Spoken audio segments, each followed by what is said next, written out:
Assalomu alaykum. Mana bugun yana navbatdagi fayzli xonadonimizni remontini podключ xudo xolasa tugatib oldik. O'ta bitta kороткий obzor qilamiz. Operator keling. Kuxnyadan boshlaymiz. Nasib bo'lsa, remontlarimiz alohida tema, kuxnya zonamiz alohida tema. Ko'rishlaringiz mumkin. Navbatdagi xonamiz mini xonamiz. Ko'rishlaringiz mumkin. Ranglarga alohida e'tibor beramiz. Xo'p. Glавный sanuzul ko'rishlaringiz mumkin. Eng oxirgi zamonaviy sharoitlarni qilib berganmiz. U egasining talabiga binoan ranglar alohida tema. Ko'rishlaringiz mumkin.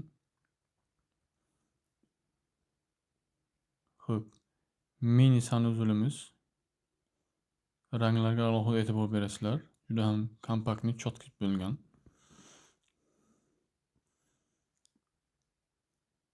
Xo'p, kattalar yotoqxonasi ko'rishlaringiz mumkin.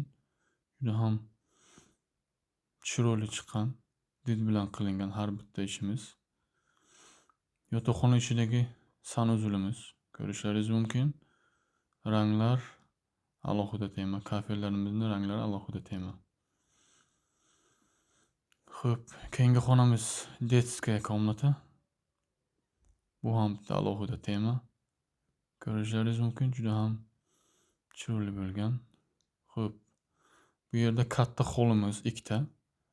Ko'rishlaringiz mumkin va oxirida главный katta zalimiz. Ko'rishlaringiz mumkin. Zalimizda eng oxirgi trendda bo'lgan remontlarni qilib berganmiz. Xo'p, bu obyektimiz 150 kvadrat metrlik kvartira. Bu yerda eng oxirgi trenddagi remontlarni qilib berdik. U egasining talabiga binoan.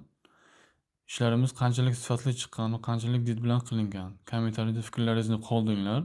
Sizlarga ham shunaqa podключ xizmatlar kerak bo'lsa agar bizning jamoaga murojaat qiling. Salomat bo'linglar.